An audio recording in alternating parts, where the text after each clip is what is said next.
개인 채무 조정은 채무자 보호법에 따라서 내가 은행에게 탕감 좀 해달라, 분할 상환 좀 해달라 이렇게 요청하는 것인데 원금 탕감이 될지는 약간 미지수입니다. 신속 채무 조정은 신보기에 신청하는 건데 협약된 금융기관의 채권을 대상으로 한다. 원금 탕감은 안 되고 뭐 기타 분할 상환, 이자율 감면 이런 건 가능합니다. 사전 채무 조정도 신보기에 협약된 금융기관 채권만 대상으로 하는데 역시 원금 탕감은 안 되지만 분할 상환, 이자율 감면 이런 게 가능하죠. 개인 워크아웃도 신보기에 협약된 금융기관에 신청하는 건데 상각 채권인 경우에는 20% 정도 탕감해 줄 수도 있고 최대 70% 정도 탕감될 수도 있는데 미상각 채권인 경우에는 별로 탕감이 되지 않는다. 새 출발 기금은 코로나 당시에 자영업했던 사람들을 도와주려고 만든 제도인데 원금 탕감이 안 될 수도 있고 최대 80% 될 수 있다. 세도약 기금은 내가 요청 안 해도 알아서 자기들이 채권 매입해서 심사해서 탕감해 주는 제도인데 아무나 해주는 건 아니고 5천만 원 이상 소액 채무를 7년 이상 장기 연체하고 있는 사람들, 상환 능력이 없다면 탕감해주고 상환 능력이 있다고 보이면 일부 변제 일부 탕감 분할 상환하게 됩니다. 개인 파산은 법원이 하는 제도이니까 협약된 금융기관이든 뭐든 모든 채권을 다 가져가서 탕감해버리는 것이고 통과할지 말지는 재판을 해봐야 되지만 통과한다면 일부 변제 일부 탕감 이런 거 아니고 원금이자 연체이자 따지지 않고 100% 무조건 다 탕감이 된다.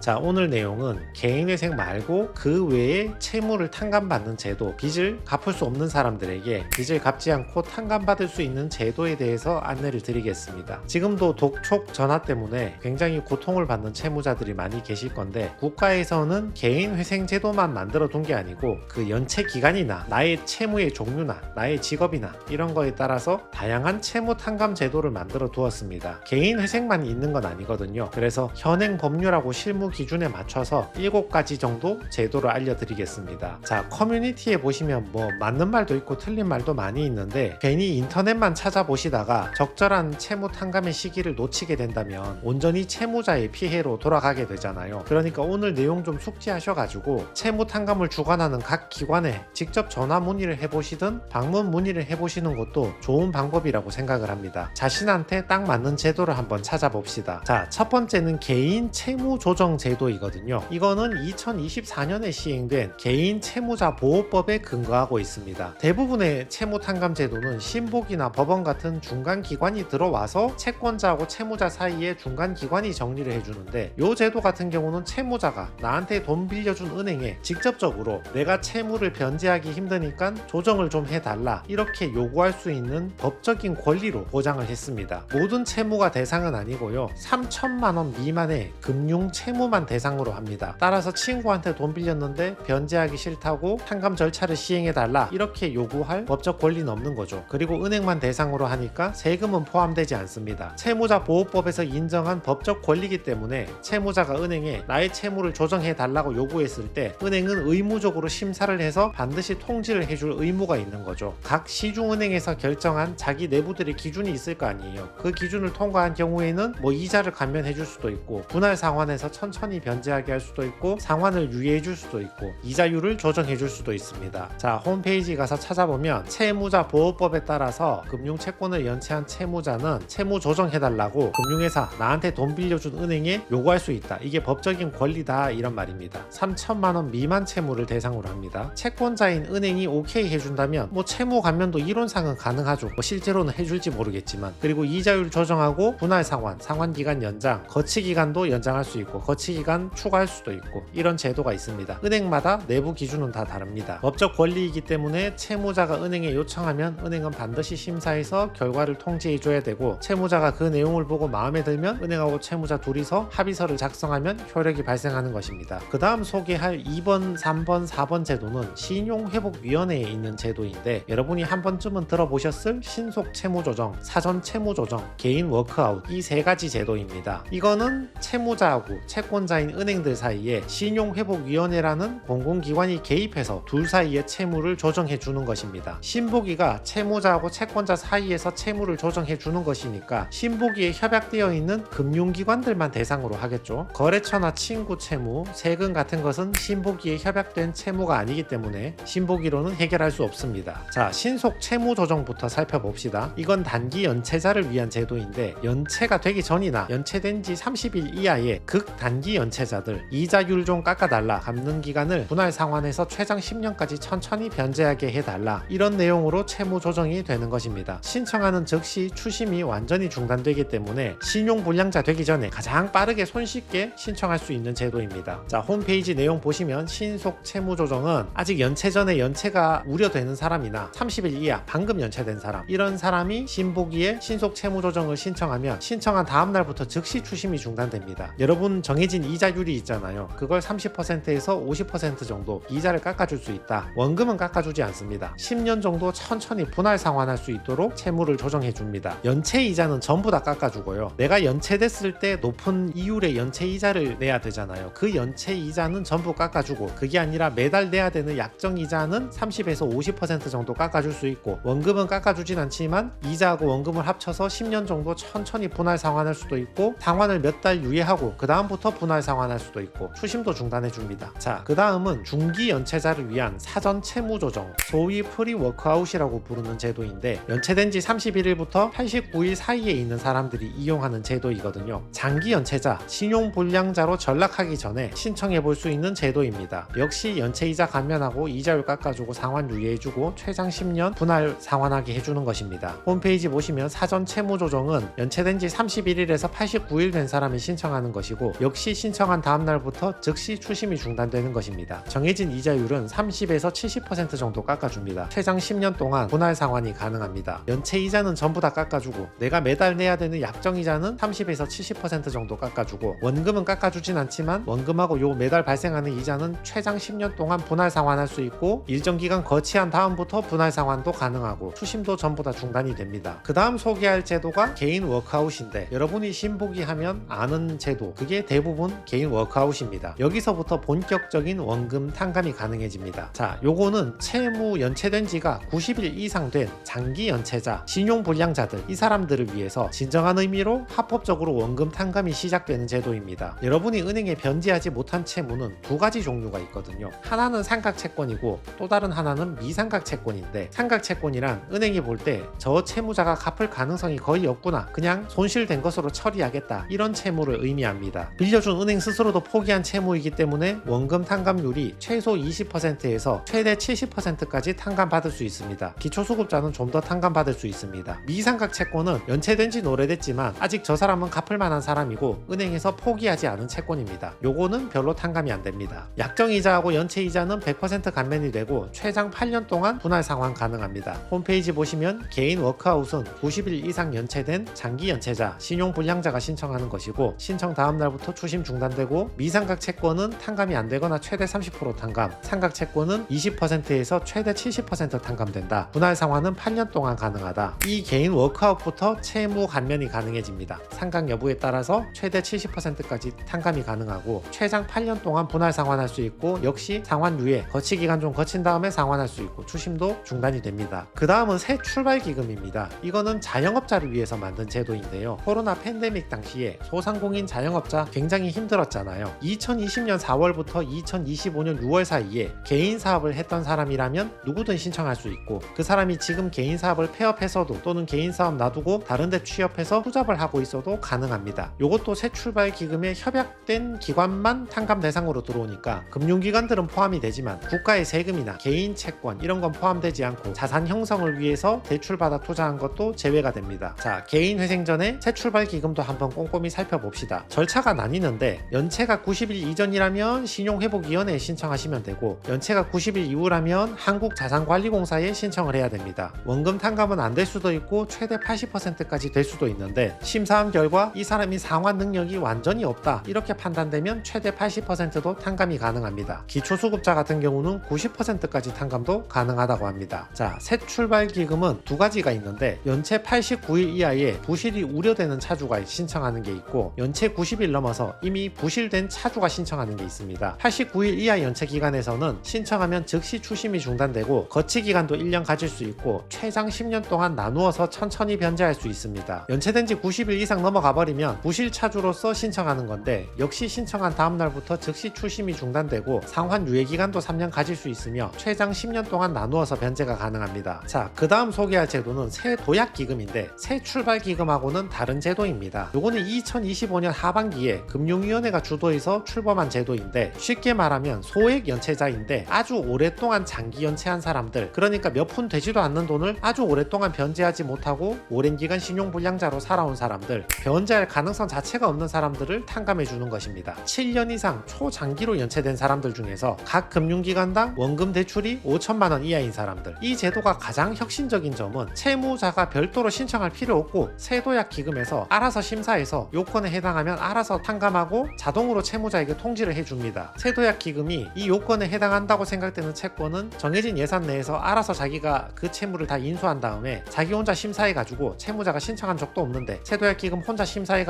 돈 갚을 능력이 없다고 판단이 되면 100% 탕감을 해주고 상환 능력이 있다고 생각되면 30에서 80% 정도 탕감해줄 수 있다. 나머지는 갚아야 됩니다. 자, 홈페이지 살펴보시면 세도약 기금에서 5천만 원 이상 소액 채무인데 7년 이상 변제 못하는 정말 답이 없는 사람들 채무를 알아서 다 매입한 다음에 상환 능력을 혼자 심사를 해보는 겁니다. 심사 결과 소득이 중위소득 60% 이하에 재산도 하나도 없고 최근 5년간 출입국 기록도 2회 이하 등 요건이 되는 사람은 소각해버리는 것이고, 재산이 약간 있거나 소득이 어느 정도 있는 사람은 채무를 조정, 일부 변제, 일부 탕감, 분할 상환 이렇게 해주는 것입니다. 연체 기간이 7년 이상 오래된 사람들, 각 금융회사별로 채무 금액이 5천만 원 이하인 사람들을 대상으로 합니다. 능력 없으면 소각, 능력 있으면 분할 상환. 자, 마지막 소개할 제도가 개인 파산입니다. 그야말로 채무 해결의 끝판왕이라고 부를 수 있는데 지급 불능인 경우에 다 날려버리는 것입니다. 앞선 6가지 제도에서 탕감률을 몇 퍼센트에서 몇 퍼센트 정해두었는데 신청했을 때 혜택도 많이 보고 탕감 보는 사람도 있지만 탕감이 거의 안 되는 사람들도 많이 있거든요. 그 탕감이 되지 않는 사람들 중에서 지급 불능인 사람들은 법원을 찾아가면 큰 혜택을 볼 수 있습니다. 지급 불능이란 것은 내가 매달 버는 돈하고 내가 가지고 있는 재산하고 이걸 총 동원해도 지금의 빚을 갚을 수 없다. 이 상태를 지급 불능이라고 하는데 법원에서는 엄격한 심사를 하는 아주 까다로운 절차라고 볼 수 있습니다. 그렇지만 심사를 통과하기만 한다면 내가 가지고 있는 원금, 이자 가릴 거 없이 100% 모든 채무가 다 사라지게 됩니다. 사람 봐서 탕감률 몇 프로에서 몇 프로가 아니라 그냥 통과했다 그러면 무조건 100% 탕감을 다 받게 되는 것입니다. 개인 파산의 가장 강력한 무기는 전부 다 탕감된다는 것이죠. 앞선 6가지 제도는 탕감이 되는 사람도 있고 안 되는 사람도 있고, 탕감이 된다 해도 일부 변제, 일부 탕감인데 개인 파산 같은 경우는 원금이든 이자든 연체 이자든 간에 가리지 않고 100% 탕감을 해버린다. 그리고 앞선 제도들은 신복이든 새출발 기금이든 협약된 금융기관만 대상으로 하는데 법원은 협약할 필요가 없죠. 사법부니까. 금융기관뿐만 아니라 개인 채무, 거래처 채무, 통신사의 소액대출, 통신사 깡한 사람들, 그리고 채무 금액이 3천이든 5천이든 10억이든 20억이든 간에 가리지 않고 전액 탕감을 가능합니다. 단 파산을 해도 세금은 비면책이고 탕감되지 않습니다. 세금은 7가지 제도 어디를 가도 탕감이 되지 않습니다. 자, 개인 파산이란 제도는 지급 불능 상태인 사람이 신청하는 것이다. 자, 지금까지 7가지 제도를 소개해 드렸는데요. 자기한테 잘 맞는 제도를 골라서 전략적으로 이용해 보시기 바랍니다. 계속 버티고 있다고 해결되는 게 아니고 골든타임이 지나가기 전에 자기의 연체 일수, 채무의 종류, 수입 상황을 봐서 가장 유리한 제도를 이용해 보시기 바랍니다.